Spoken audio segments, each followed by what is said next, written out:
Hi అండి, నమస్తే. Welcome to Ashwini's వంటలు ఛానల్. ఈరోజు వీడియోలో చాలా టేస్టీగా పెప్పర్ చికెన్ ప్రిపేర్ చేద్దామండి. దానికోసం ఫస్ట్ అయితే స్టవ్ ఆన్ చేసి స్టవ్ మీద ఒక పెనం పెట్టిండానండి. పెనంలోకి 2 టీ స్పూన్లంతా మిరియాలు వేసిండానండి. 1/2 టీ స్పూన్ అంతా సోంపు వేసిండాను.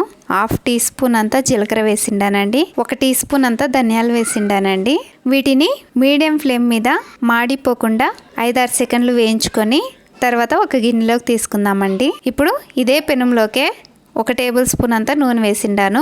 నూనె కాగిన తర్వాత 10 దాకా వెల్లుల్లి రెమ్మలు స్కిన్తో సహా కచ్చాపచ్చగా దంచుకొని వేసిండానండి. దీన్ని ఒకసారి కలిపేసేసి ఇప్పుడు దీంట్లోకే కొద్దిగా కరివేపాకు వేసిండానండి. ఇప్పుడు దీంట్లోకే 1/2 కేజీ చికెన్ని బాగా కడిగేసేసి చికెన్ను వేసి ఒకసారి బాగా కలుపుకొని రుచికి తగినంత సాల్ట్ వేసిండానండి. సాల్ట్ వేసిన తర్వాత మళ్ళీ ఒకసారి బాగా కలిపేసేసి ఇప్పుడు దీంట్లోకి 1/2 టీ స్పూన్ అంతా పసుపు వేసిండానండి. పసుపు వేసిన తర్వాత దీన్ని 1 నిమిషం పాటు మీడియం ఫ్లేమ్ మీద వేయించుకుందామండి. ఇలా వేయించుకున్న తర్వాత ఇప్పుడు దీంట్లోకి 3 పచ్చిమిర్చి నిలువుగా కట్ చేసి వేసిండాను.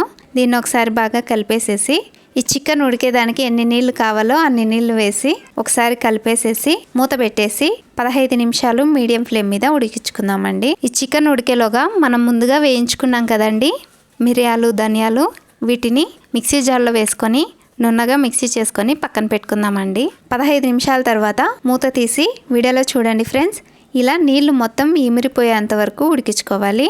ఇలా ఉడికిన తర్వాత చికెన్ ఉడికిందా లేదా అని ఒకసారి చెక్ చేసుకోండి ఫ్రెండ్స్. వీడియోలో చూడండి ఫ్రెండ్స్, ఈ చికెన్ అయితే బాగా ఉడికింది. ఇలా ఉడికిన తర్వాత మిక్సీ చేసినటువంటి పొడి వేసి సాల్ట్ చూసుకొని కొద్దిగా సాల్ట్ తక్కువగా ఉంటే నేను సాల్ట్ కొద్దిగా వేసిండానండి. ఈ మిశ్రమాన్ని ఒకసారి బాగా కలుపుకుందాము.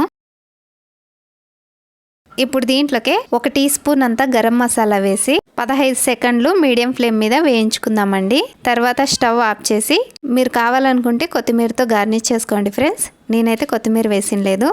ఇంతేనండి. నేను అన్నంలోకి రసం చేసుకొని ఈ చికెన్ ఫ్రై చేసిండానండి. మీరు అలాగే కూడా ఫ్రై తినచ్చు, చాలా బాగుంటుంది. ఈ వీడియో మీకు నచ్చినట్లయితే లైక్ చేయండి ఫ్రెండ్స్. ఇలాంటి మరెన్నో వీడియోస్ కోసం ప్లీజ్ నా ఛానల్ని సబ్స్క్రైబ్ చేసుకోండి. మళ్ళీ వచ్చే వీడియోలో కలుద్దాం. అంతవరకు బాయ్, టేక్ కేర్.